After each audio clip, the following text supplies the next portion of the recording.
Bismillahirrahmanirrahim. Assalamualaikum warahmatullahi wabarakatuh.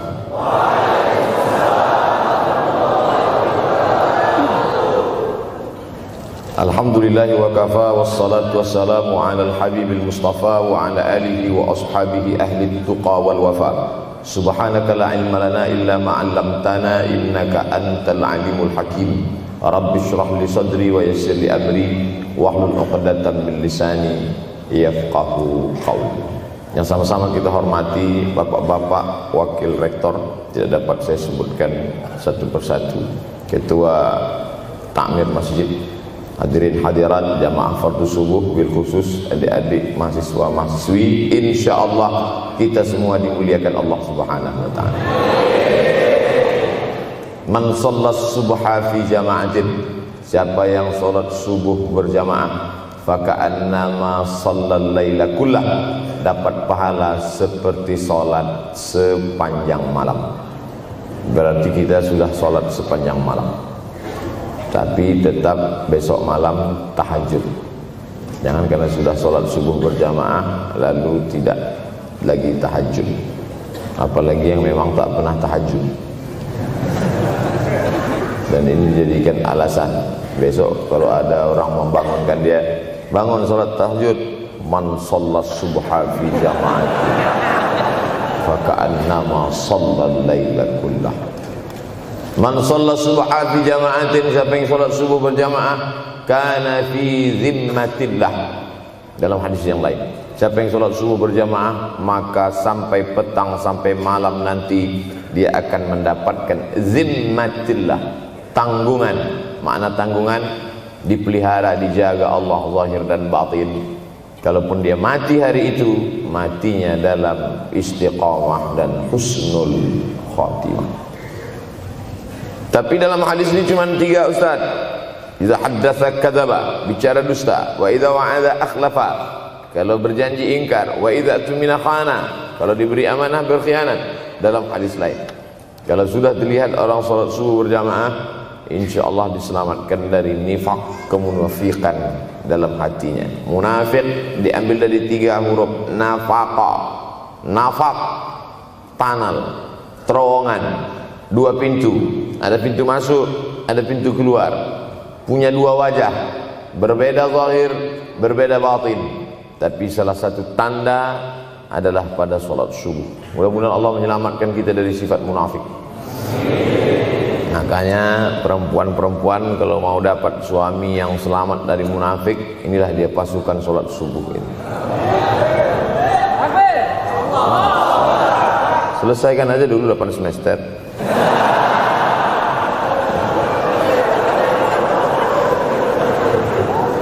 Imam Abu Ja'far Al-Barzanji menulis dalam syairnya, walamma tamma min hamlihi, ketika sempurna hamil Aminah, syahrani 2 bulan, ala ashhuril aqwalil marwiyah, menurut riwayat yang masyhur, tufiya bil madinatil munawwarati abuhu Abdullah, meninggallah abuhu, bapaknya, bapak Nabi Muhammad SAW, Abdullah bin Abdul Muttalib bin Hashim bin Abdi Manaf bin Qusay, di kota Al-Madinah Al-Munawwarah. Ketika itu usia Nabi 2 bulan dalam kandungan.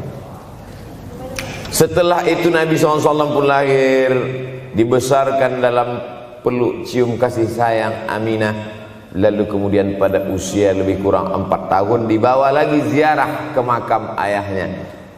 Dan dalam perjalanan pulang dari ziarah itu meninggal pula Aminah. Apa pelajaran yang ingin diambil dari kematian ayah dan ibu Nabi ini? Banyak analisa sesuai dengan ilmu orang masing-masing. Bagi psikolog yang katanya pengaruh akal manusia itu dipengaruhi 4, maka kata mereka manusia ini berpikir itu dipengaruhi oleh pertama ayah, yang kedua ibu, yang ketiga bacaan, yang keempat lingkungan. Maka Allah ingin membersihkan Nabi Muhammad sallallahu alaihi wasallam dari 4 ini. Apakah akal Nabi Muhammad itu dipengaruhi oleh ayahnya? Tidak, karena dia tidak sempat bertemu. Apakah Nabi Muhammad SAW itu akalnya dipengaruhi oleh ibunya? Tidak, karena 4 tahun sudah meninggal dunia. Apakah Nabi Muhammad SAW itu dipengaruhi oleh bacaannya? Tidak, karena Nabi tidak bisa membaca. Walladzi ba'atsa fil ummiyina rasulan minhum. Allah yang mengutus dia kepada umat yang ummi, la yaktub wa la yaqra, tak menulis dan tidak membaca. Minhum, dan dia bagian dari mereka, dia juga tidak bisa tulis baca. Apakah Nabi Muhammad SAW itu dipengaruhi oleh lingkungannya? Tidak, karena di lingkungannya zina begitu bebas, tipu muslihat, dan dia tetap dengan jati dirinya bergelar Al-Amin, orang yang paling amanah menurut para psikolog. Tapi ada analisa lain. Mengapa ayahnya meninggal ketika dia berusia 2 bulan dalam kandungan, dan belum sempat pula dia mendapatkan kasih sayang seorang ibu? Di situ pula dia meninggal dunia, ibunya saat dia berusia 4 tahun.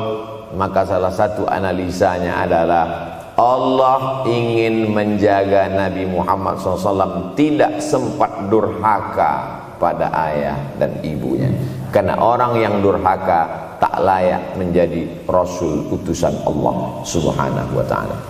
Makanya sehebat-hebatnya bapak Nabi Ibrahim bernama Azar. Apa kata Azar? Wa idh qala Ibrahimu li abihi Azara. Ingatlah ketika Ibrahim berkata kepada bapaknya Azar, atattakhidhu asnaman alihah. Mengapa engkau menjadikan berhala ini sebagai Tuhan, wahai bapakku Azar? Apa jawab Azar? La illam tantahi, kalau kau tidak berhenti menceramahi saya, la arjumannaka, aku lempar engkau pakai batu. Wahjurni maliya, tinggalkan aku untuk waktu yang sangat lama. Pergi sana, kata Azar. Apa jawab Nabi Ibrahim alaihissalam? Salamun alaika, selamat untukmu wahai ayahku Azar.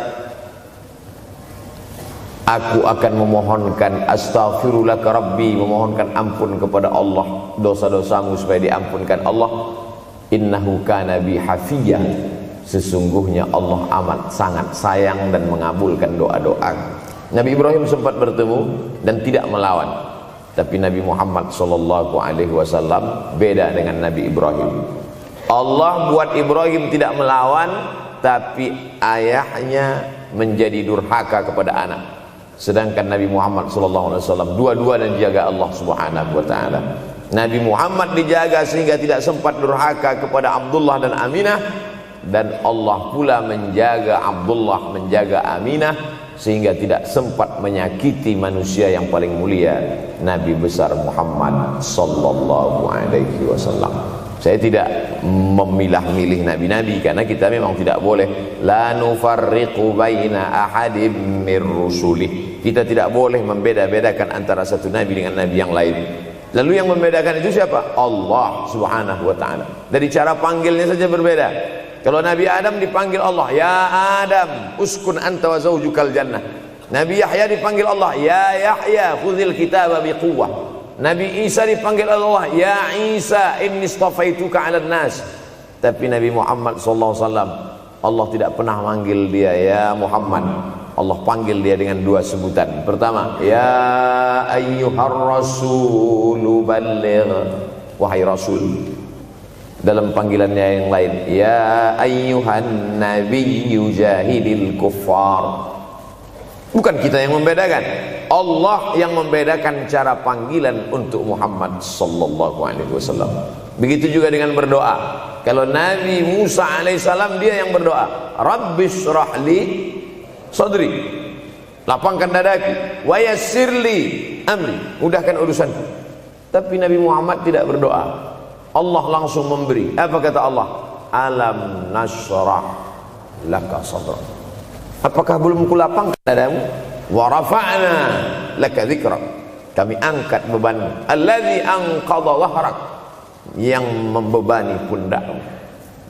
Belum dia berdoa, sudah dikabulkan Allah, karena janji Allah kepada dia, wala saufa yu'tika rabbuka fatarda, apapun yang kau mau akan kuberi. salah satu penyebab Allah memberi apa yang dimau sebelum meminta adalah kalau tidak pernah durhaka kepada orang tua. Oleh sebab itu judul yang diberikan kepada saya, Ustaz Abdul Somad, nanti tablik akbar di kampus Universitas Ahmad Dahlan. Apa temanya? Biasanya saya diberikan tema untuk anak-anak muda meraih masa depan bebas narkoba dan pacaran. Apa temanya untuk anak-anak muda? Bagaimana pokoknya. Tapi di Universitas Ahmad Dahlan saya diberi tema. Apa temanya? Birrul walidain. Masya Allah. Saya bilang alhamdulillah, untung saya nggak dikasih tema birruz zaujatain. Artinya apa? Sehebat apapun prestasi akademikmu, kalau sampai tidak memuliakan orang tua, hampa di hadapan Allah Subhanahu wa taala. Ada seorang laki-laki, kata Nabi, kalau nanti dia datang kemari minta doa sama dia karena doanya makbul. Sahabat heran, karena sahabat itu definisinya man laqiyan Nabi sallallahu alaihi wasallam wa amana bihi wa mata 'alal Islam. 3 definisi sahabat. Orang yang berjumpa dengan Nabi, beriman dengan Nabi, dan matinya dalam keadaan Islam. Maka itu disebut dengan sahabat menurut ilmu hadis. Makanya ketika saya menjelaskan itu ke mahasiswa, Aisyah yang merupakan sahabat Nabi, komplain mahasiswa. Mohon maaf Ustaz keliru. Aisyah itu bukan sahabat tapi istrinya. Kita bicara ilmu hadis. Makna sahabat, man laqiyan Nabi, berjumpa dengan Nabi, wa amana bihi, beriman dengan Nabi, wa mata 'alal Islam, mati dalam keadaan Islam. Abu Lahab ketemu dengan Nabi tapi tidak beriman dengan Nabi dan mati dalam keadaan kafir, maka tidak masuk golongan sahabat. Tapi ini ada seorang laki-laki hidup sezaman dengan Nabi dan Nabi mengenal dia, dan Nabi berpesan nanti kalau dia datang ke kota Madinah minta doa dari mulutnya karena doanya dikabulkan Allah Subhanahu wa taala. Sahabat heran, kami yang hidup bersama engkau, kami yang berperang bersama engkau, kami yang sholat di Masjid Nabawi bersama engkau, kenapa doa dia lebih makbul daripada kami? Malah kami meminta doa dari mulut dia. Tapi tidak boleh membantah dan melawan Nabi. Pokoknya nanti kalau dia datang kemari minta doa kepada dia. Setelah Nabi Muhammad SAW meninggal dunia, laki-laki itu pun sampai ke kota Madinah, berjumpa dengan sahabat. Sesuai dengan yang dijanjikan Nabi, mereka pun meminta doa kepada dia. Namanya Uwais Al-Qarni. Makanya Uwais Al-Qarni tidak ada masuk dalam buku biografi sahabat. Kalau mau mencari biografi sahabat Nabi, buka kitab namanya Al-Isabah fi Tamyizis Sahabah, atau baca juga Usudul Ghabah fi Ma'rifatis Sahabah, atau baca juga Al-Isti'ab fi Ma'rifatil Ashab. Itu memang buku biografi isinya sahabat Nabi semua. Sahabat Nabi klasifikasi. Yang pertama, Al-Ashra Al-Mubashsharuna bil Jannah, 10 sahabat yang dijamin masuk surga. Level kedua, sahabat Nabi yang ikut perang Badar. Berikutnya, sahabat Nabi yang masuk Islam sebelum hijrah. Berikutnya, barulah ujung sahabat Nabi masuk Islamnya setelah hijrah, setelah Islam kuat, barulah dia masuk Islam. Tapi nama Uwais Al-Qarni tidak ada di dalam, karena dia tidak cukup syarat untuk menjadi sahabat, karena dia tidak pernah berjumpa langsung dengan Nabi Muhammad sallallahu alaihi wasallam. Tapi kenapa doanya makbul? Ternyata dia tidak berjumpa dengan Nabi bukan karena dengki, bukan karena musuh, bukan karena tidak beriman. Dia tidak jumpa dengan Nabi, salah satu sebabnya adalah karena dia menjaga ibunya di Yaman. Makkah di tengah, Yaman di bawah, Syam di atas, negeri Syam. Tak ada hubungan dengan negeri paman Syam. Syam di atas, Yaman di bawah, Makkah di tengah. Liila fi Quraisy, perjalanan orang Quraisy. Ila fihim rihlatash shita'i was-shaib, perjalanan syita musim dingin, shaif musim panas. Musim dingin mereka ke Yaman, musim panas mereka pergi ke negeri Syam. Kenapa dingin ke Yaman? Karena Yaman ini kalau musim dingin tidak terlampau dingin, salju tidak turun. Kalau pergi ke negeri Syam, salju turun. Palestina, Yordania, Suriah, Lebanon. Suriah, Lebanon ada salju. Maka musim panas Nabi pergi ke negeri Syam, karena kalau musim panas di Yaman panas sekali. Sedangkan ke negeri Syam panasnya tidak seberapa. Perjalanan orang Arab Quraisy ini diceritakan Allah, di negeri Yaman itulah tempat kampung Uwais Al-Qarni. Tidak sempat dia berjumpa dengan Nabi, tapi doanya lebih makbul daripada orang-orang yang berada bersama Nabi, karena keutamaan berbakti kepada ibu. Kalau sama ayah boleh ngelawan Pak Ustaz? Enggak juga. Jangan ini nanti dijadikan dalil. Kamu kenapa lawan bapakmu? Ada seorang laki-laki. Ini kadang jamaah pandai motong-motong ceramah saya, hanya untuk mencari pembenaran. Sedangkan kita ngaji ini mau mencari kebenaran. 1000 dalil bagi orang untuk mencari kebenaran, tapi ada 1001 hujjah untuk orang yang suka mencari pembenaran. Nah, jadi kalau saya bicara tentang ibu, sesungguhnya ayah sudah masuk. Karena tanpa ayah kita juga bukan apa-apa dan bukan siapa-siapa. Walaupun jatah ayah sepertiga, sedangkan ibu lebih daripada itu. Man ahaqqun nas bi husni suhbati. Siapa orang yang paling layak mendapatkan baktiku ya Rasulullah? Ummuka. Summa man, siapa lagi? Ummuka. Summa man, siapa lagi? Ummuka. Summa man, abuka.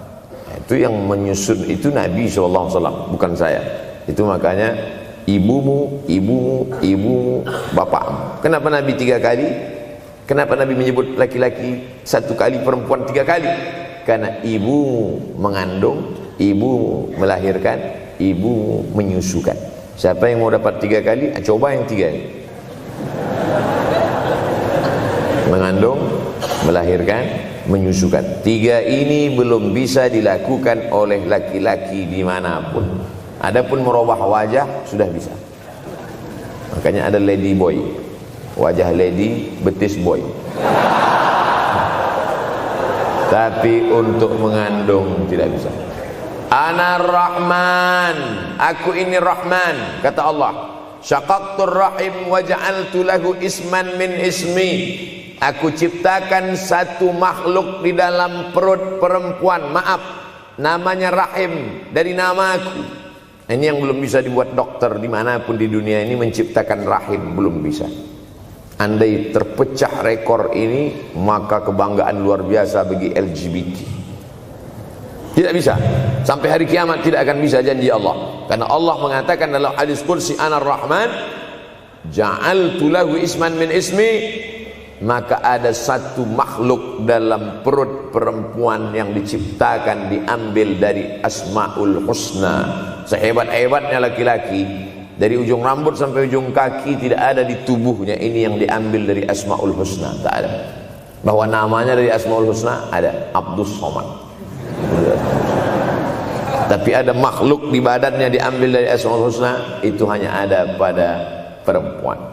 Oleh sebab itu perempuan luar biasa. Makanya kampus Universitas Ahmad Dahlan memuliakan perempuan. Mana perempuan? Di atas letaknya.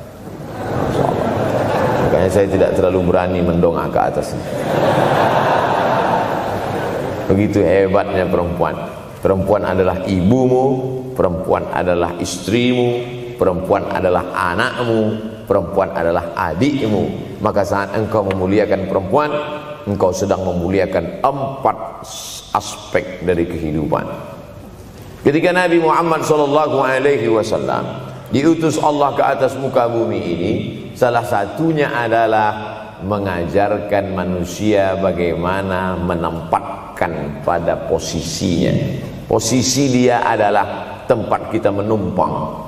Ketika ada seorang laki-laki yang sudah sukses diwawancarai, siapa orang yang paling berjasa dalam hidup Anda? Dulu waktu saya merantau ke Yogyakarta, belum ada apa-apa, saya sempat numpang di rumah dia selama 4 bulan. Kata seorang artis dalam sebuah wawancara, Begitu bangganya dia berkata, itulah orang paling berjasa kepada saya karena saya sempat numpang di rumahnya 4 bulan. Tapi ada yang dia lupa, bukan rumahnya yang kau tumpang, bukan ruang tamunya yang kau diami, sempat numpang di perutnya 9 bulan 10 hari. Tak pernah kau sebut. Angkat tangan yang tidak menumpang di rahim, langsung dari planet Mars langsung kemari. Enggak ada. Mr. Bean yang kita semua sehebat apapun pernah menumpang di perutnya. Oleh sebab itu makanya dosa yang paling mengerikan adalah kalau ada orang jual sabu-sabu, peminum khamar, di dunianya bahagia, happy, senang. Itu Ustaz, pengedar narkoba, hidupnya aman, adem, ayam, tentram. Di akhirat azabnya baru diberikan Allah Subhanahu wa taala. Ada orang yang pelakor senior tapi hidupnya di dunia senang-senang saja, di akhirat nanti azabnya ditunda. Namanya istidraj. Istidraj diambil dari kata daraja, tertunda. Azab yang tertunda. Sudah jadi judul sinetron. Azab yang tertunda. Tapi ada satu perbuatan dosa yang pasti di dunia dirasakan. Apa itu? Durhaka pada orang tua. Orang yang durhaka pada orang tua, di dunia dia tetap dapat, di akhirat dapat sekali lagi. Itu janji Rasulullah SAW. Lama hidup banyak dirasa, jauh berjalan banyak dilihat, lama jadi ustadz banyak yang curhat. Maka tidak 1 2 itu saya lihat dalam kehidupan. Hebat, rezeki banyak melimpah ruah, tapi jauh dari kebahagiaan. Apa sebab? Janji Rasulullah SAW. Orang yang durhaka pada orang tua di dunia sudah dapat, di akhirat dapat lagi. Dapat. Di mana letak keadilan Allah? Kenapa di dunia sudah dapat, di akhirat dapat lagi? Yang di dunia itu baru DP-nya, di akhirat baru kau rasakan cash. Oleh sebab itu jangan pernah melawan pada orang tua. Jangan pernah melawan. Apapun kata dia, jurus menghadapi orang tua ini tidak banyak, 3 saja. Kalau dia marah-marah, kalau dia cerewet, kalau dia ngamuk-ngamuk, pertama diam. Pulang kampung marah dia. Saya bolak-balik kirim uang belanja, kenapa kamu IP-nya 2,0? Diam. Yang kedua, diam. Yang ketiga, diam. Kalau belum bisa membahagiakan, jangan susahkan dia. Kalau belum bisa menunjukkan prestasi, jangan susahkan hatinya. Jangan sampai belum ketemu dengan wajah kita pun dia sudah susah hati. Baru nama kita muncul di HP-nya, kumat darah tingginya. Bunyi handphone dia lihat nama kita di situ, langsung berubah detak jantung. Karena ternyata bukan nama kita di situ dia buat. Siapa? Troublemaker. Oleh sebab itu jangan susahkan orang tua. Saya tidak ujuk-ujuk langsung jadi ustadz. Saya sempat jadi mahasiswa terlama di dunia. Saya kuliah di Mesir tahun 1998 sampai 2002. 4 September 1998 menginjakkan kaki di Kairo. November pulang tahun 2002. Tidak pernah sekalipun saya menyusahkan orang tua saya. Tak pernah saya minta uang pada mereka. Sampai almarhumah emak saya bertanya, kau makan apa di sana? Makan nasi, saya bilang. Dari mana dapat uang? Beasiswa saya cukup, Mak. 162 pon. 50 untuk makan, 50 untuk rumah, tinggal 62. 20 dibagi lagi untuk ongkos, 20 untuk buku, 20 disimpan, mana tahu demam sakit gak ada uang. Sampai pulang. Sampai akhirnya dia kasih tanya, gimana caranya ngirim uang supaya nanti di akhirat kalau Allah bertanya, pernah gak ngirim uang? Pernah. Ya, saya tak mau menyusahkan. Saya menganggap kalau nanti saya minta hatinya susah, kalau nanti saya banyak minta, saya tak bisa balas, maka saya bukan berarti mengajak adik-adik tidak minta uang. Saya paham, tak semuanya dapat beasiswa. Artinya minta, cuman kalau minta ya pulang nanti sampaikan ke orang tua, saya sudah dengar ceramah Ustaz Somad, maka saya tidak minta lagi, man. Tidak.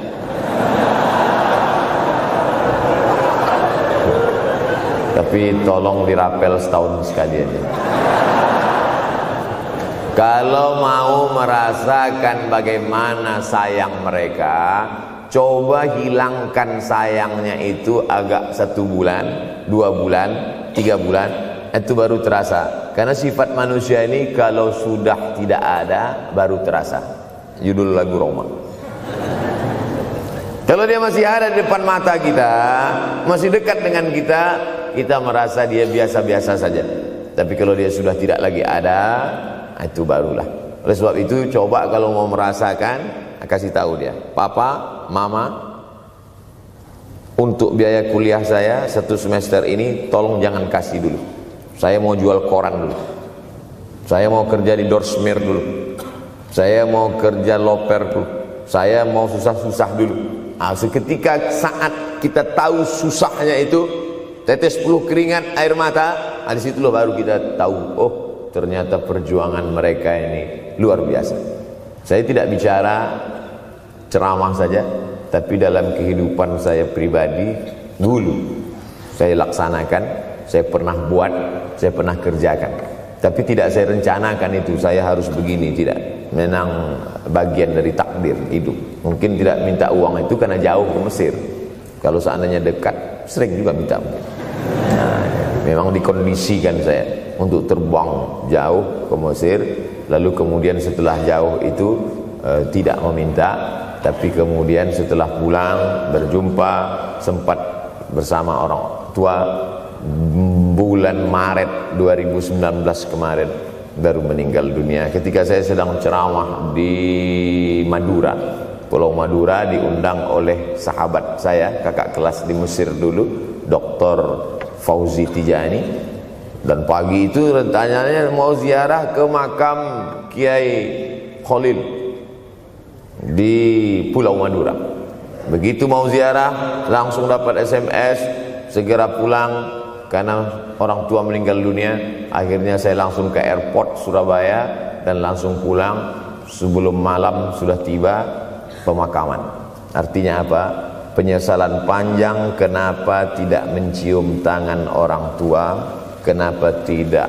Karena saya pikir masih lama ya. Nah, ini satu kekeliruan. Di mana-mana selalu saya sampaikan, jangan pernah berpikir usianya masih lama walaupun dia sehat. Karena sehat walafiat, tidak ada kurang satu apapun. Masih lama. Ternyata apa yang terjadi? Berangkat hari Sabtu, hari Ahad tausiah, hari Senin pagi, tanpa sebab, tanpa penyakit. Oleh sebab itu kalau masih hidup orang tuamu di rumah, pulang. Tapi jangan ini jadikan alasan. Besok enggak masuk kelas, kemana? Pulang semua.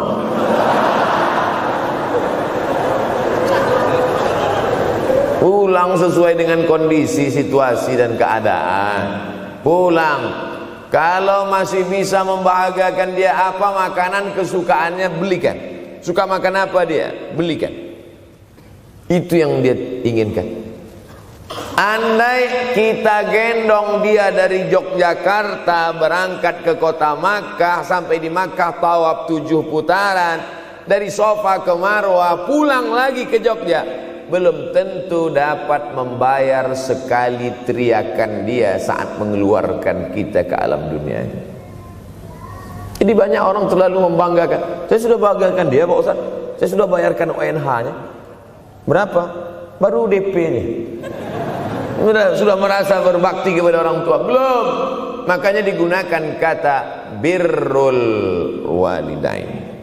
Kenapa Allah tidak menggunakan kata husnul walidain? Hasan baik, jayyid baik, thayyib baik, khair baik. Tapi yang dipakai birrul walidain. Hanya satu-satunya kata untuk orang tua dipakai birrul walidain. Karena kata birru adalah sifat Allah Subhanahu wa taala. Makanya di antara Asmaul Husna ada Al-Barrut Tawwab. Allah yang punya sifat itu. Maka kita diharapkan berakhlak seperti akhlak Allah Subhanahu wa taala. Addabani Rabbi fa ahsana ta'dibi. Allah mendidik aku menjadi beradab sehingga adabku penuh. Allah Subhanahu wa taala tidak ada puji Nabi Muhammad SAW. Hai Muhammad yang salat tahajudnya sampai kakinya bengkak. Hai Muhammad yang hajinya tidak ada. Apa kata pujian Allah untuk Nabi Muhammad SAW? Wa innaka la'ala khuluqin azim. Akhlak agung dan mulia. Oleh sebab itu tak ada gunanya prestasi S1, S2, S3, postdoktoral, profesor kalau tidak berbakti kepada orang tua. Makanya orang tua itu levelnya langsung setelah Allah. Wa qadha rabbuka alla ta'budu illa iyyah. Langsung wa bil walidaini ihsana. Ihsan. Lihat lagi penggunaan kata ihsan dalam hadis Nabi. Jibril alaihissalam datang, rambutnya tidak berdebu, bajunya sangat putih bersih, tapi tidak ada orang yang kenal. Diriwayatkan oleh Sayyidina Umar ibn al-Khattab radhiyallahu anhu, aku melihat ada seorang laki-laki rambutnya sangat hitam dan bajunya sangat putih, tapi kami tidak ada yang kenal. Ini tiga indikasi ini menunjukkan kebingungan. Kalau ada orang rambutnya sangat hitam dan kita kenal, berarti dia memang orang situ, memang tinggalnya di situ. Tapi dia kalau orang perantau, rambutnya pasti berdebu karena tinggal di gurun pasir. Sekarang kan banyak tuh anak-anak muda yang rambutnya berdebu. Itu berarti orang jauh, bukan orang Jogja. Bajunya sangat putih, tapi kami tidak kenal. Kalau bajunya agak-agak kotor, berarti dia musafir. Pantas kalau kita tidak kenal. Tapi bajunya sangat putih, berarti dia memang orang situ. Tapi kami tidak kenal. Kata Umar bin Khattab, rambutnya sangat hitam, bajunya sangat putih, tapi kami tidak kenal. Dan dia duduk berhadapan dengan Nabi, lututnya dekat dengan lutut Nabi, tapi kami tidak kenal. Dia bertanya tentang iman, dia bertanya tentang Islam, dia bertanya tentang ihsan. Setelah selesai baru Nabi bertanya, Umar, ya, kamu tahu siapa tadi yang datang bertanya tentang iman, Islam dan ihsan itu? Tidak, Jibril yu'allimukum dinakum. Tadi yang datang itu adalah Jibril alaihissalam. Orang selevel Umar bin Khattab tidak kenal Jibril. Ada orang Indonesia baru ketemu Jibril.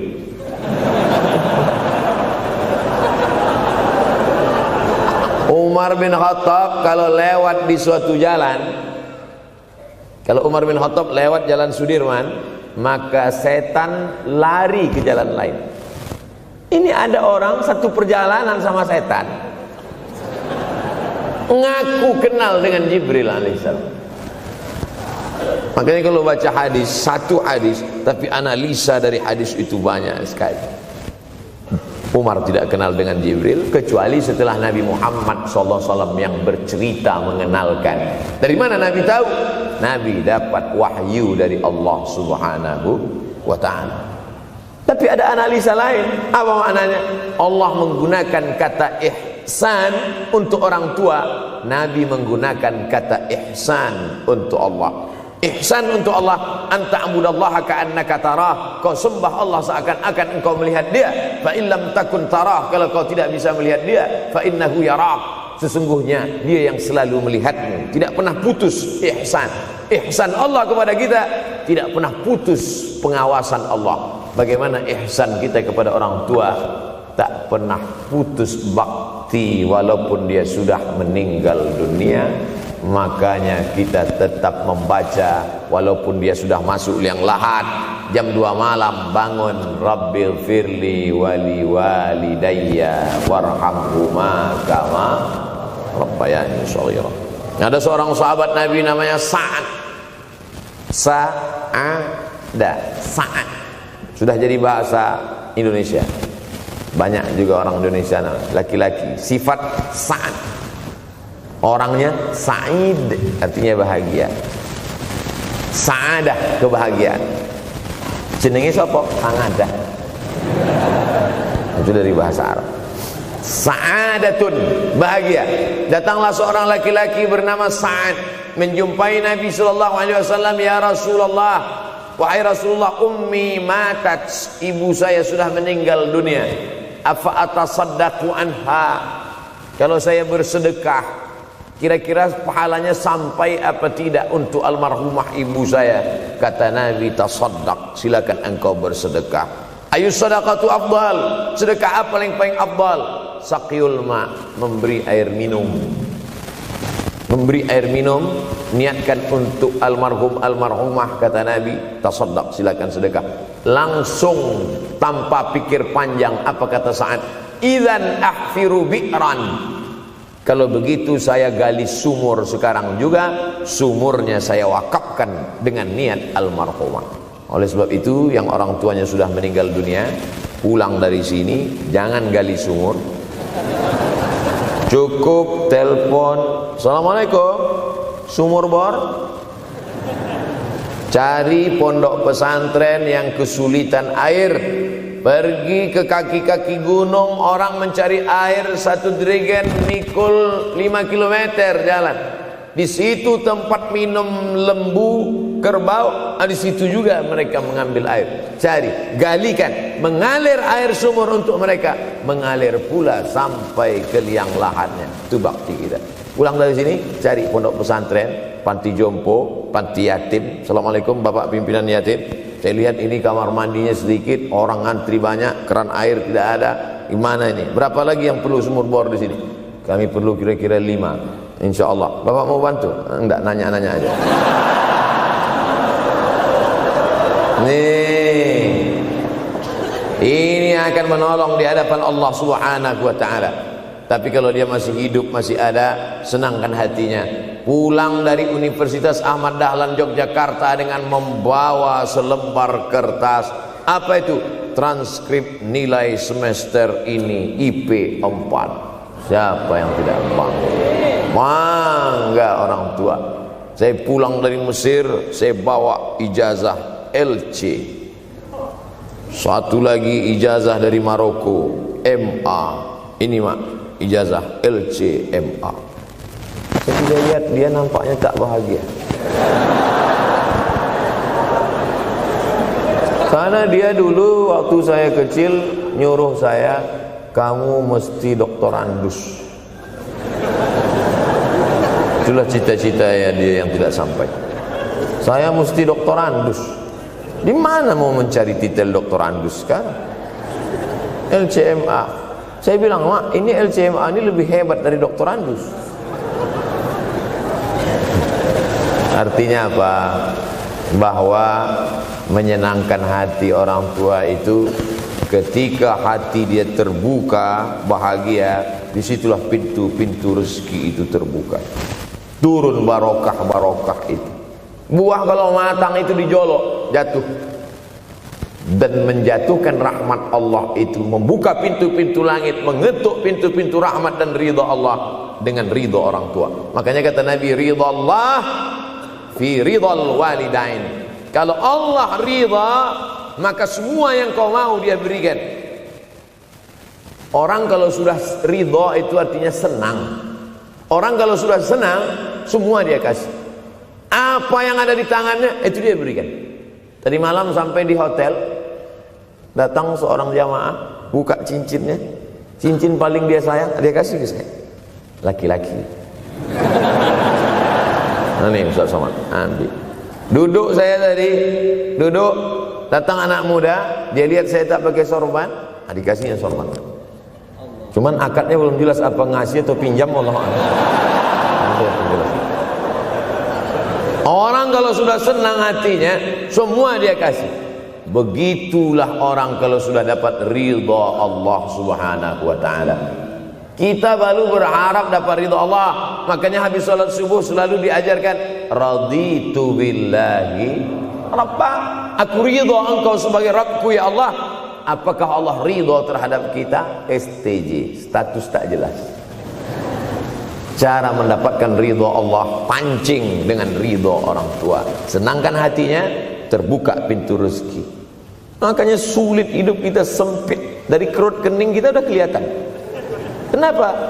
Karena tidak ada ridha Allah akibat tidak pernah menyenangkan hati orang tua. Senangkan orang tuamu, jadikan dia seperti raja, maka rezekimu akan melimpah seperti rezeki raja-raja. Bukan hadis Nabi, dapat saya dari grup WhatsApp. Senangkan saja hatinya, apa yang dia mau beri, tapi dengan cara yang halal. Nah, ini harus dalam kurung syarat dan ketentuan berlaku. Jangan gara-gara ceramah ini nanti pulang kalian ke rumah, papa, mama, ini ada mobil, ini ada rumah, ini berangkat pergi haji. Wow, orang tua senang, 2 bulan masuk KPK.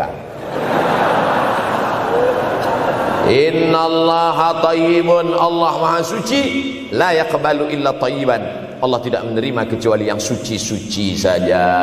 Wa anfiqu, berinfaklah. Wa anfiqu, bersedekahlah. Wa anfiqu, berwakaflah. Wa anfiqu, berzakatlah. Min thayyibat, yang baik-baik. Yang tidak baik tidak diterima Allah Subhanahu wa taala. Kamu lagi ngapain? Nyuci.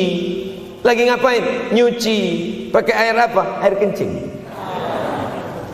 Begitu kata Syekh Abdul Wahab Asy-Sya'rani dalam kitabnya Tanbihul Mughtarrin. Tanbih, peringatan. Mughtarrin, pada orang yang tertipu, menyangka sedang berbuat baik padahal sebenarnya tidak baik. Itu yang disindir Allah dalam Al-Quran. Wa yahsabuna annahum yuhsinuna sun'a. Mereka menyangka sedang berbuat baik. Ini juga tidak betul. Niatnya sudah baik, membahagiakan orang tua, tapi caranya tak betul. Mama, papa, alhamdulillah kuliah saya sudah selesai, ini skripsi saya.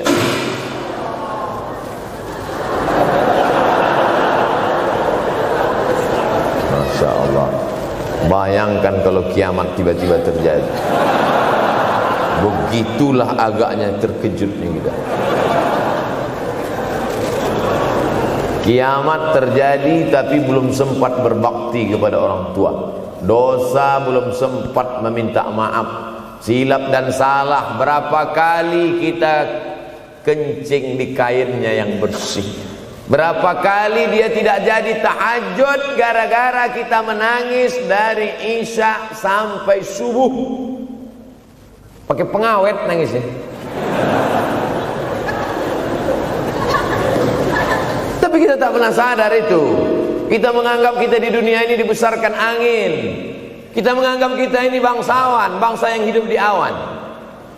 Berapa kali dia tidak jadi sholat duha gara-gara kita kencing. Berapa kali nasi yang sudah mau disuap masuk ke mulutnya tak jadi. Bahkan dia tidak makan sama sekali. Dan berapa kali makanan dia belikan hanya untuk susu, hanya untuk menyenangkan kita. Pernah kita balas. Dan dia tidak pernah minta balas itu. Oleh sebab itu, siapa yang mengingatkan? Abdul Somad diberikan judul berat ini. Judul yang paling berat ceramah tentang orang tua, tentang ibu, tentang ayah. Jarang saya mau menerima judul-judul pengajian. Ini pun dikasih tahu setelah sampai di sini. Maka saya belok-belokkan dikit. Air mata udah mau menetes, belokkan. Nanti kalau saya nangis di sini, siapa yang ceramah kalau saya nangis? Oleh sebab itu maka yang orang tuanya masih ada, beruntung dan bertua, bawakan dia rumah makan. Ada sahabat saya namanya Ustadz Lukman di Pontianak. Pontianak, bukan Kuntilanak. Mereka punya program namanya Bawa Ibu ke Rumah Makan. Keren nama programnya. Bawa orang tua ke rumah makan. Nanti hari libur adik-adik, anak-anakku sekalian, libur bawa ayah, bawa ibu ke rumah makan. Ketika Ustaz Lukman cerita itu ke saya, Ustaz Somad, kita punya program baru nih. Apa nama programnya Ustaz? Bawa ibu ke rumah makan. Alhamdulillah Ustaz Lukman, seluruh rumah makan di Pekanbaru tempat tinggal saya itu, semua sudah saya bawa. Emak almarhumah saya bawa sup tunjang, saya bawa rendang, saya bawa goreng ayam, saya bawa goreng puyuh, saya bawa. Cuman ada rumah makan ular sawah itu yang tak saya bawa singgah. Lain dari itu sudah saya bawa. Tak ada penyesalan dalam hati. senangkan hatinya. Apa pakaian yang dia suka? Orang tua itu tidak minta yang besar, asal ada saja. Pulang dari Yogyakarta sampai ke rumah, ini tadi ada nampak sedikit tanda terkenang, kalau banyak makan sendiri. Ketika dia senang melihat itu, bahagia hatinya, nampak senyum di tepi bibirnya, pada saat itulah rahmat Allah terbuka. Pada saat itulah ridha Allah datang. Mengapa sulit mencari pekerjaan? Mengapa payah mencari penghidupan? Salah satu yang mempersempit ridha Allah itu adalah karena tidak berbakti kepada orang tua. Oleh sebab itu maka judul tema yang diberikan birrul walidain, berbakti kepada orang tua, bahagiakan. Ini ada juga ini anak-anak yang sudah sukses ini, papa, mama sudah meninggal, papa jangan risau, silakan terbang ke Yogyakarta, ada adik di sana, silakan terbang ke Surabaya, ada kakak di sana, silakan terbang ke Kuala Lumpur, ada keluarga di sana, jangan hiraukan. Kata bapaknya, kalian terbangku saja kalian pikirkan, kemana aku hinggap tak kalian pikirkan. Ada sebagian orang ketika ibunya meninggal dunia, marah dia, mengamuk dia anggap kebahagiaan itu sudah hilang, padahal membahagiakan orang tua dua-dua adalah tanggung jawab kita. Kalau dua-duanya sudah tidak ada Pak Ustadz, masih ada keluarga. Ada keluarga. Al-khalah bimasabatil saudara ibu, kakak ibu, adik ibu sama seperti ibu. Sambung lagi silaturahim, buat dia senang, buat dia bahagia. Man ahabba yubsatalahu fi rizqihi, siapa yang mau lapang rezekinya, wa yunsa'alahu fi asarihi, dipanjangkan umurnya, falyasil rahimahu, hendaklah dia menyambung tali silaturahim. Saya ceramah di satu kota. Sampai di kota itu saya melihat rumah besar, megah, mewah, seperti istana.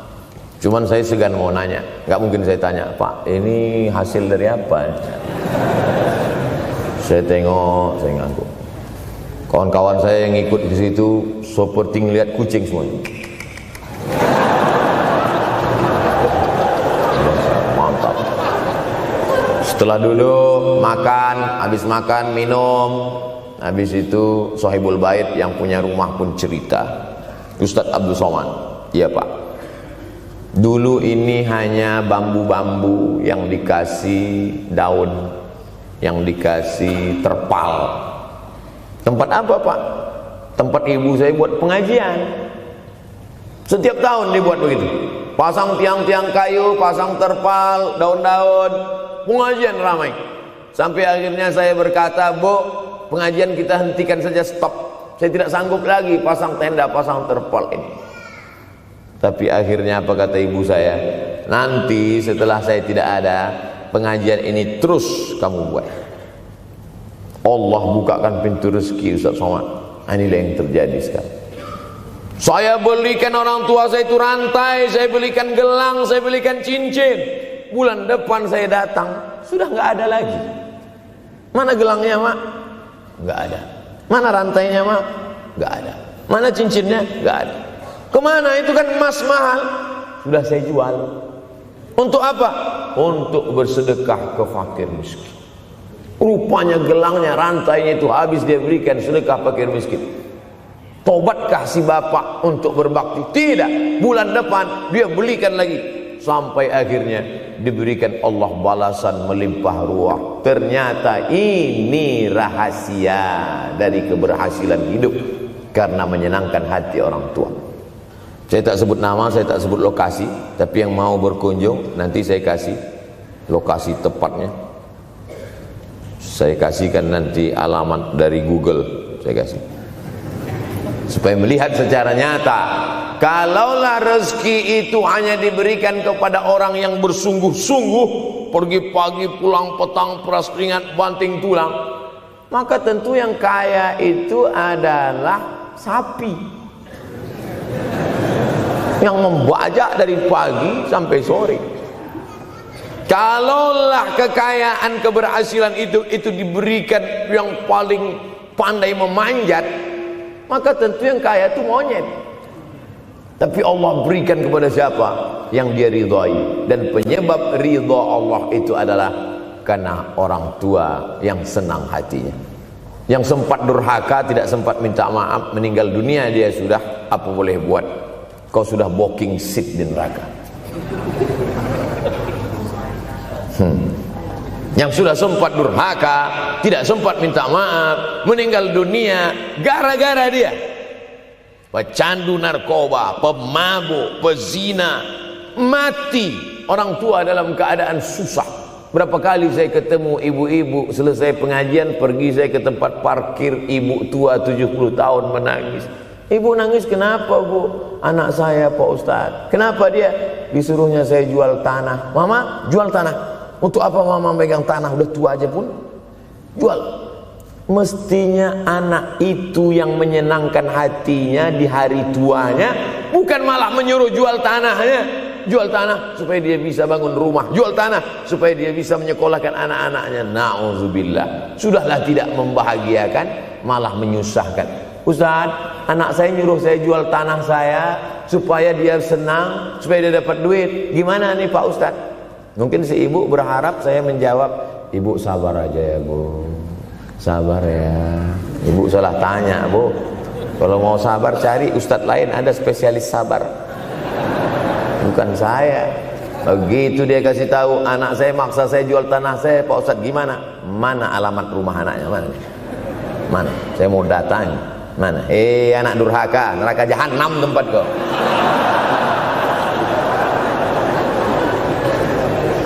Tak mau dia ngasih alamat. Rupanya dia takut nanti anak saya malah marah sama saya, Pak Ustadz. Saya kasihan. Mudah-mudahan Allah berikan kekuatan pada ibu. Tapi cerita ini bukan satu dua contoh kasus. Ternyata zaman sanggup memperkarakan pengadilan hanya karena sebatang pohon kayu. Atau cuma saya yang dapat berita aja? Adik-adik ada juga dapat kiriman itu? Sanggup memperkarakan sebatang pohon kayu. Padahal kalau kau jual semua kebunmu itu, belum tentu dapat menebus. Datang seorang laki-laki mengadu kepada Nabi Muhammad SAW. Ya Rasulullah, ini bapak saya ini kurang ajar sekali. Bapaknya kurang ajar? Diambilnya harta saya ya Rasulullah. Gimana ini ya Rasulullah? Apa kata Rasulullah SAW? Anta wa maluka li abik. Anta sampai ke tempat kita jadi ente. Anta wa maluka, ente, harta ente, li abik, punya bapakmu. Jangankan hartamu yang di rumah itu, dirimu pun punya bapakmu. Nabi membela, seolah-olah Nabi berkata, apa yang diambil itu belum ada apa-apanya dibandingkan melepuh kulitnya untuk memberikan engkau sesuap makanan yang halalan thayyibah. Orang yang durhaka pada orang tuanya, insya Allah anaknya juga akan durhaka kepada dia. Oleh sebab itu maka jangan pernah durhaka. Kalau sempat durhaka lalu kemudian meninggal dunia dia, Pak Ustaz, sudah meninggal pun tetap masih bisa berbakti. Pertama dengan doa, kedua dengan sodakoh. Kalau kebetulan rezeki banyak sodakoh. Kalau tidak ada rezeki melimpah, doa. Bangun malam, Rabbi firli wali walidayya warhamhuma kama Rabbi firli, ya Tuhanku ampunkan aku, wali walidayya, ibu dan ayahku, warhamhuma, sayangi mereka berdua, kama, sebagaimana Rabbayani shaghira, sebagaimana mereka mendidik aku. Coba kita lihat susunan kalimatnya, seperti ada kekeliruan kalimat. Na'udzubillah, mana mungkin kalimat Allah keliru. Allah ingin menegur kita, sayangi mereka sebagaimana mereka mendidik aku. Mestinya kalimatnya kan tidak begitu, sayangi mereka sebagaimana mereka menyayangi aku. Tapi ternyata sayang belum tentu mendidik, tapi mendidik pasti sayang. Karena bunyi kalimatnya, sebagaimana mereka mendidik aku. Jadi banyak juga anak-anak ini tidak sayang karena salah didik. Disangka sayang itu dengan ngasih motor, disangka sayang itu dengan ngasih gadget, Disangka sayang itu dengan ngasih transfer uang yang berlebihan. Belum tentu sayang. Dulu ada insinyur arsitek yang membangun salah satu rumah keluarga saya. Kuliahnya di Jogja. Cerita dia, dulu saya kuliah di Jogja, Ustadz Abdul Somad, insinyur. Terus teman kami sakit di kos-kosan. Kami bingung mau nelpon siapa. Akhirnya datang mobil mewah, parkir polisi, tentara, ramai. Barulah kami tahu rupanya dia anak menteri. Jadi sayang orang tua itu bukan mesti dibelikannya apartemen, dibelikannya mobil, belum tentu. Boleh jadi itu justru menjerumuskan anak. Diberikan apartemen, diberikan mobil mewah. Habis 2 bulan kena virus HIV AIDS. Tapi kalau dibuatnya kita jauh, saya yakin adik-adik kuliah di Universitas Ahmad Dahlan, ada yang dari timur Indonesia, ada yang dari Sumatera, lalu kemudian di tengah kesendirian, belum makan, uang kos belum bayar, transfer macet, datang setan berbisik, hei, sebetulnya kau anak yatim piatu yang dibuang. Bukan, orang tuamu bukan tidak sayang, dia hanya sedang ingin mendidik supaya engkau menjadi anak yang mandiri. Maka nanti kalau sedang duduk termenung gitu, tiba-tiba datang bisikan, pergilah cari jembatan, terjunlah. Maka saat itu katakan dalam hatimu, lawan, hei setan. Orang tuaku sayang kepadaku, dia hanya ingin supaya aku mandiri. Ada orang tua yang salah didik kepada anak-anak, sampai mengikat tali sepatu pun anak tidak pandai. Baru mau mengikat tali sepatu, sudah diikatkan. Baru mau makan, sudah disuapkan. Akhirnya anak tidak punya keberanian untuk hidup. Harta dia punya, uang dia punya, materi dia ada. Satu yang dia tidak punya, tidak ada mental. Tapi anak-anak, adik-adik Universitas Ahmad Dahlan adalah orang yang punya keberanian untuk hidup. Betul? Yang di hadapan saya ini, siapa yang tidak punya keberanian hidup? Ini yang jam 5:30 masih belum hidup lagi. Tidak punya keberanian untuk hidup, hidupnya terlambat. Tapi mahasiswa Universitas Ahmad Dahlan punya keberanian untuk hidup. Bahkan mungkin dia lebih dulu hidup daripada saya. Lebih dulu bangun dia tadi. Alhamdulillahillazi ahyana ba'da ma amatana wa ilaihil nusyur. Tengok jam, oh rupanya masih jam 1, tidur lagi. Saudara yang dimuliakan Allah Subhanahu wa taala. Maka my life, my adventure, hidup saya adalah petualangan saya. Ini yang mau kita harapkan, berani menghadapi tantangan. Ada orang yang menganggap hidup ini ya simple-simple aja lah Pak Ustaz. Tapi ada orang ingin hidup ini penuh dengan perjuangan. Sama seperti makanan, ada orang simple aja, nasi, kecap, telur rebus, dah cukup. Tapi ada orang mau ada goreng ayamnya, ada rendangnya, ada supnya, ada tom yamnya, ada lengkap semua. Begitu juga hidup ini. Ada orang yang simpel aja, ambil goreng ikan, makan. Tapi ada satu lagi enggak, pergi naik mobil sampai ke tepi hutan, naik motor, habis itu nyewa speedboat sampai di tengah laut mancing. Ujung-ujungnya ikan juga. Yang dia nikmati bukan ikannya, tapi yang dia nikmati adalah proses untuk mendapatkan ikannya. Faham? Itu enaknya ngomong sama mahasiswa. Coba kalau yang masyarakat biasa, kita udah capek cerita, selesai ada pertanyaan, Ustadz maksudnya tadi apa ya? Aduh, capek gitu. Saya terus terang kalau ceramah di depan mahasiswa ini bangkit semangat saya lagi. Ini sekarang rasa-rasa umur 24. Tapi begitu nanti sudah mulai agak jauh dari mahasiswa, balik 42 lagi. Nah, makanya saya senang kalau diundang ke kampus-kampus. Saya kalau di Jogja diundang di kampus terus, walaupun nggak semua nerima.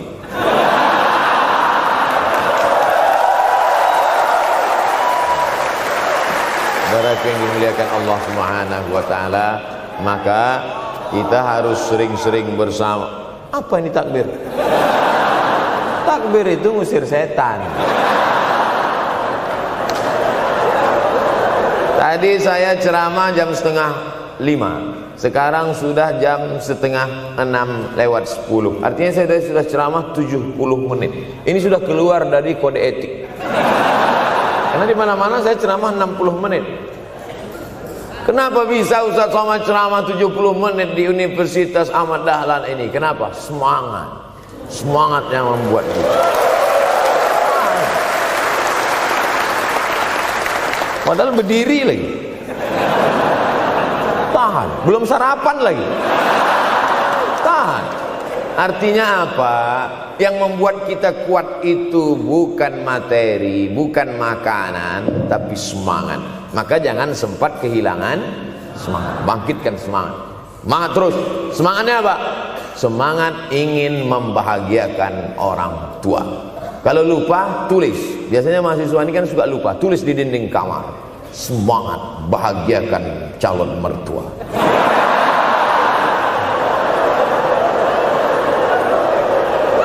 Nanti teman kos-kosan datang ngelihat, loh, kata Ustaz Somad kan orang tua, kenapa ente buat mertua? Sedangkan mertuaku saja kebahagiakan, apalagi orang tua.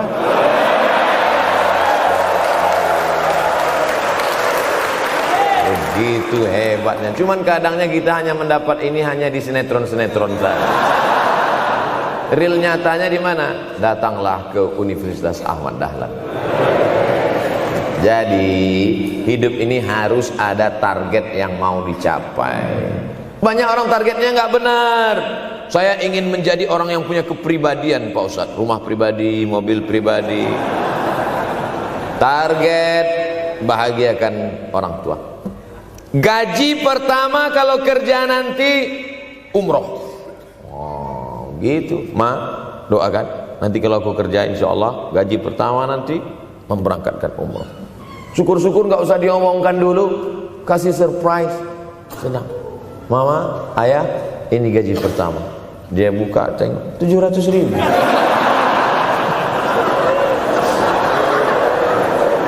Menangis dia menerima gaji pertama itu, bukan karena harunya sikit. Gitu dia buka amplop, oh kok setitik dong. Haru dia. Kenapa setiap mendapat hadiah dari anak, orang tua selalu meneteskan air mata? Karena kita tidak pernah besar dalam pandangan matanya. Kita sehebat apapun, kita tidak pernah besar di matanya.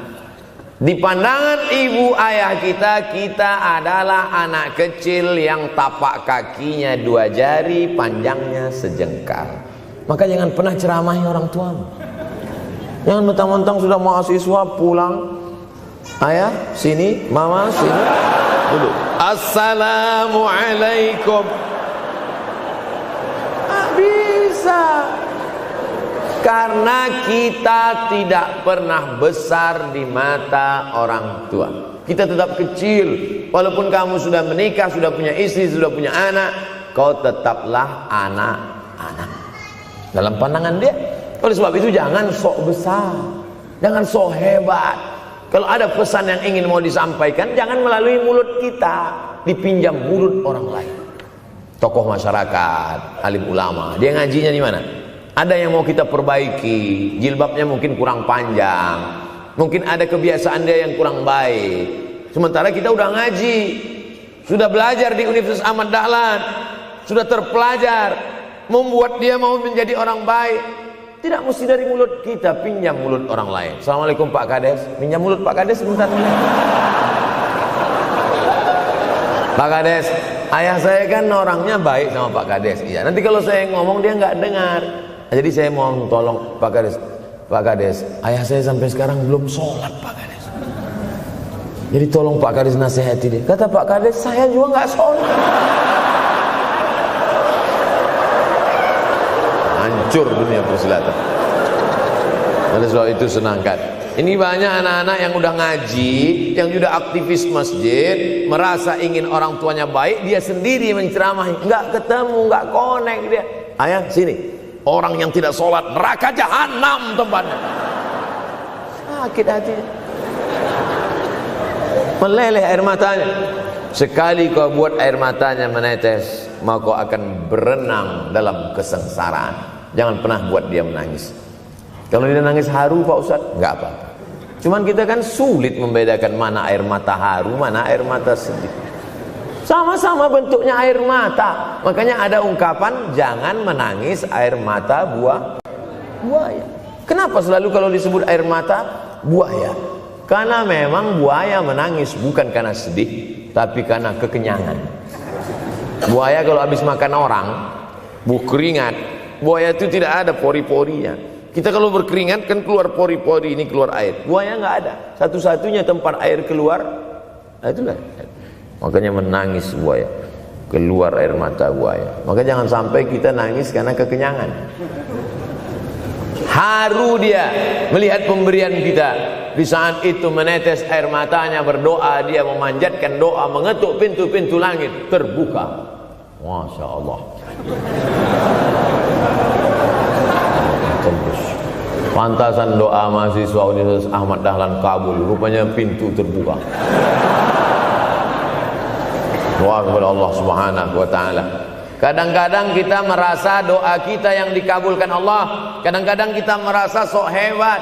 Setelah dia meninggal dunia, barulah kita sadar rupanya selama ini kita hanya menumpang doa. Numpang, bukan doa kita yang dikabulkan Allah ternyata, tapi doa dia. Tapi dia tidak pernah cerita itu. Dia nggak pernah ngomong. Apa pernah dia panggil kita, sini sebentar, aku sudah capek doain itu. Pernah dia bilang itu. Dia cukup mengadu tengah malam, ya Allah, anakku ini jadikan dia berhasil kuliahnya, ya Allah. Sudah hampir 14 semester nggak selesai-selesai. Dia mengadu kepada Allah Subhanahu wa taala. Ma, aku susah ini sekarang. Susah kenapa? Skripsiku ditolak terus. Pembimbing kemarin itu mempersulit terus. Berdoa dia tengah malam, ya Allah, lapangkan hati pembimbing itu supaya anakku cepat, ya Allah. Kalau enggak, matikan dia, ya Allah. Kabul. 2 hari setelah itu meninggal. Tapi kita tidak bisa request. Oleh sebab itu maka banyak-banyak dekatkan kepada orang tua, senangkan. Saya ceramah di Malaysia, dibawa jamaah ke mall. Ustaz Samad, esok kita tak ada tazkirah, tak ada tausiah. Kita nak pusing-pusing. Pusing-pusing maksudnya mutar-mutar. Pergilah kami ke mall. Sampai di lantai atas saya lihat anak-anak muda nyuapin orang tua. Ada restoran mahal, mewah. Itu kabarnya kalau mampir di restoran itu, makan, itu banyak yang nangis melihat harganya.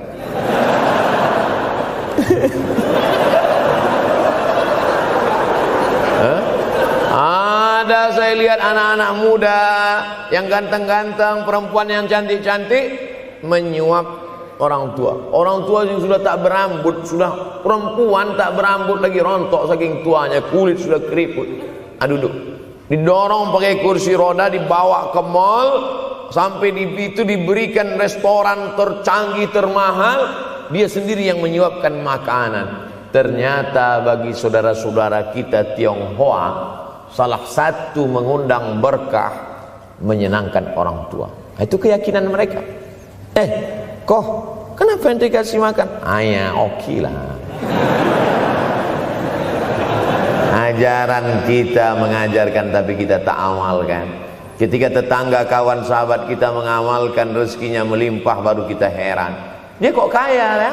Iyalah, dia kan punya tuyul. Tuyul mana bisa bawa duit banyak? Nih keberkahan. Oleh sebab itu, jangan cuma sekedar ngaji-ngaji aja. Pulang dari sini, kalau memang tinggal di Yogyakarta atau di luar nanti pas liburan, sisihkan uang, bawa dia ke mall, bawa dia ke restoran, senangkan hatinya, bawa dia jalan-jalan. Cuman tetap juga yang logis. Kalau dia udah tua, janganlah dikasih kacang goreng. Sesuaikanlah, agar-agar kasih. Ini nggak perlu dikunyah. Kiri kanan gol, kiri kanan gol. Orang tua bawa kasih kacang, menyiksa itu.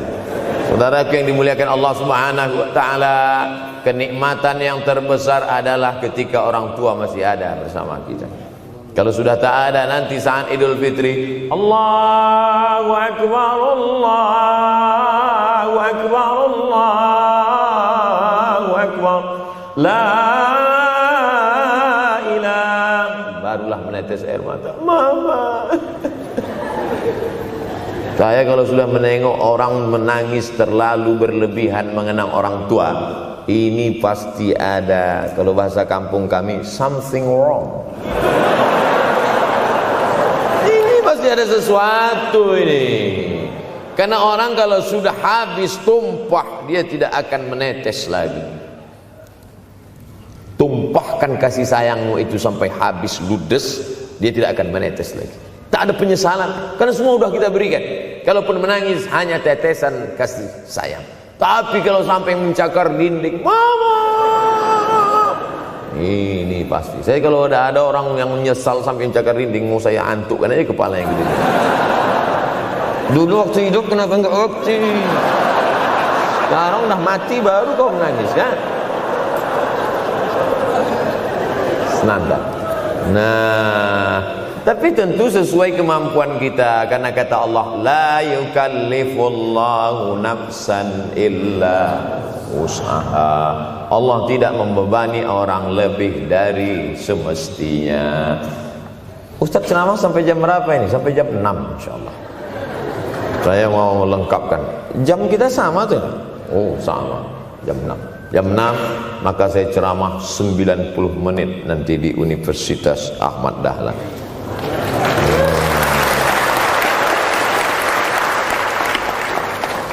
Berceramah di Universitas Ahmad Dahlan merupakan suatu kebanggaan bagi Abdul Somad. Kenapa begitu? Saya pengagum Kiai Haji Ahmad Dahlan, termasuk ulama yang saya kagumi. Lalu kemudian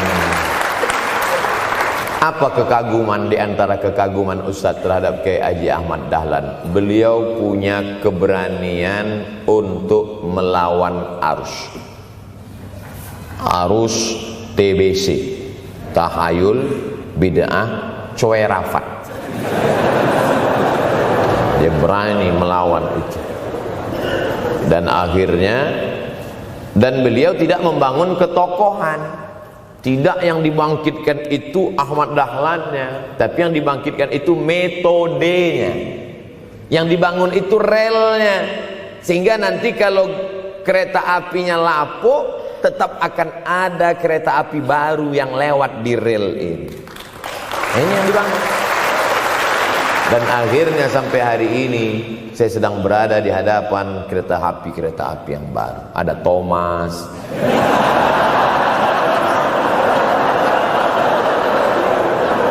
Kok Ustaz tahu Thomas? Anak saya paling suka itu. Satu koper kereta. Artinya apa? Bangun rel, maka akan ada lokomotif baru. Dunia boleh berganti, zaman boleh berubah. Idza waqa'an ala ahadikumul qiyamah, kalau kamu sudah mau mati, wa fi yadihi fasilah, di tanganmu ada bibit korma. Sudah mau mati, di tangan ada bibit korma. Apa yang kita lakukan? Ada sebagian orang kalau sudah mau mati, ya wes gua aja lah. Kalau di tanganmu ada bibit korma, gali-gali tanah sedikit, tanamkan. Untuk apa nanam korma sudah mau mati? Bukan kita sempat memakan manisnya, tak sempat bernaung di bawah daunnya yang rindang. Bukan kita yang menikmati, tapi ada orang lain dan pahalanya mengalir ke makam kita. 28.000 ibadah mengalir ke makam Kiai Haji Ahmad Dahlan. Angka 28.000 itu dari mana Pak Ustaz? Angka mahasiswa Universitas Ahmad Dahlan. Ustaz tahu dari mana? Ya makanya kalau orang ngomong tuh dengar. Makanya saya kalau diundang ceramah, Ustaz nanti sebelum ceramah kita ada acara makan dulu. Iya, selama itu saya diam aja. ngumpul-ngumpulkan bahan. Jangan pernah melihat modal materi, tapi kuatkan usaha dan tawakal. Nih, bantuan cuma 6 miliar, tapi ternyata keperluannya berapa? 126 miliar. Tapi buktinya jadi masjid yang besar. Kalau diikutkan modal, mana mungkin cukup? Maka begitu juga dalam menatap hidup ke depan. Kamu kenapa belum juga nikah? Modalnya besar Pak Ustaz. Terus gimana? Nunggu yang gratisan aja lah.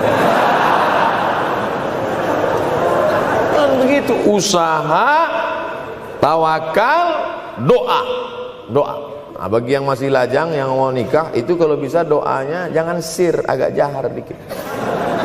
Ya Allah, umur udah 40. Dengar sama sebelah, loh belum mas katanya, belum. Bodoh.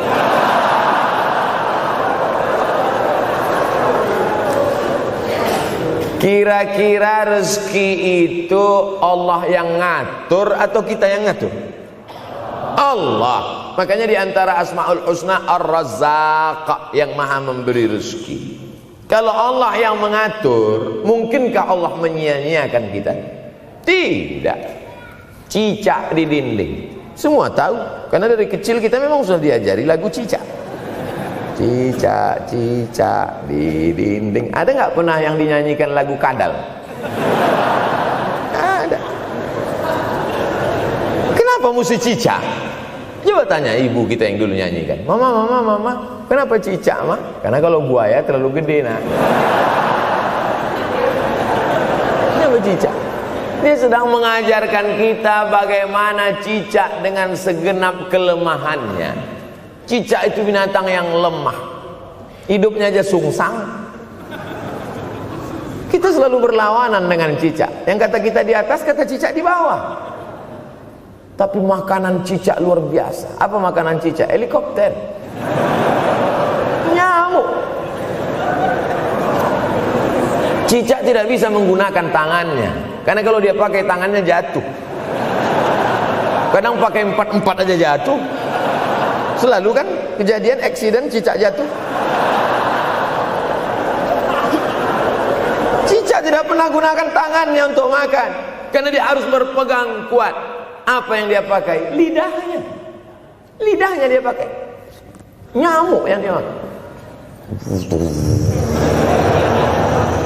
Helikopter. Habis dimakan oleh cicak. Siapa yang paling hebat? Nyamuk. Makanannya darah. Nyamuk masih keluarga Dracula. Tapi Allah SWT mau mengajarkan jangan putus asa, gunakan potensimu, apapun yang terjadi gunakan. Ini sekarang banyak anak-anak muda nih kehilangan semangat. Kalau engkau kehilangan beras masih bisa hidup 3 bulan. Kalau engkau kehilangan air masih bisa hidup 3 hari. Tapi kalau kau kehilangan semangat, kau hanya hidup 3 detik. Tik, tik, tik, mati. Oleh sebab itu jangan sampai kehilangan semangat. Bahasa kitanya putus asa. Sampai dingin tuh lontong. Bukan karena ceramah terlalu lama, bukan. Sampai dingin itu sarapan pagi gara-gara mahasiswa. Ente kenapa? Galau Ustaz.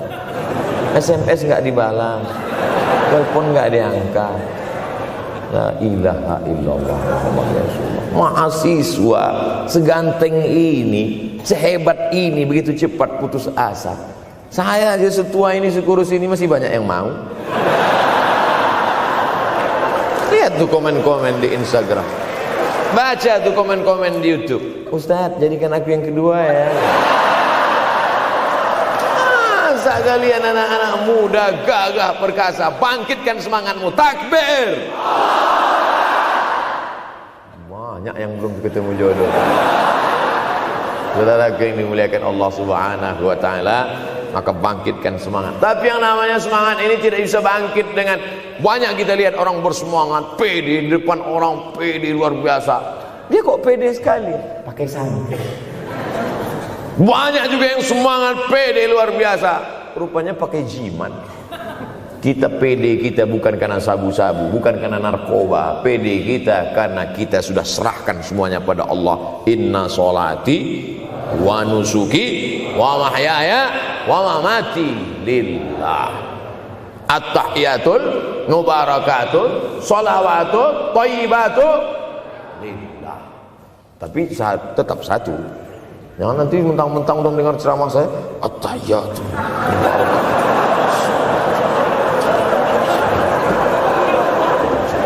Dalam hati saja. Ini bukan punya aku ya Allah, ini semuanya punya Engkau, punya Engkau. Berhasil kalian, sukses kalian, punya apartemen, punya kondominium, punya mobil. Datang teman nanya, hebat ente ya, kaya sekarang ya. La haula wala quwata illa billah. Tapi ngomongnya setelah berhasil. La haula wala quwata itu setelah berhasil atau sebelum?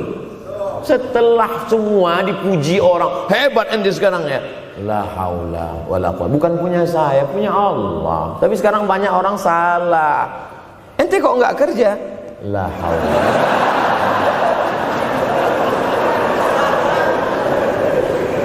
La haula wala quwwata illa billah. Subhanallah, masya Allah, tabarakallah.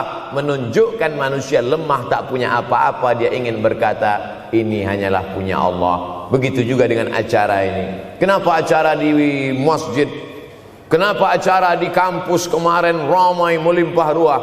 Bukan karena panitia, bukan karena Ustaz Abdul Somad, bukan karena baleho yang besar, tapi la haula wala quwata illa billah. Pulang dari sini, bangkitkan semangat, senangkan hati orang tua, kejar prestasi, terus kuliah. Mudah-mudahan semuanya selalu mendapatkan kebaikan. Amin ya rabbal alamin. Terima kasih atas segala perhatian. Mohon maaf atas segala kesilapan dan kekhilafan. Abdul Somad, hamba Allah yang fakir, mohon maaf. Berpisah kita di tempat ini, tapi kita tak pernah putus dalam persahabatan, karena kita selalu bersama, jauh di tempat, dekat di doa. Terima kasih. Wassalamualaikum warahmatullahi wabarakatuh.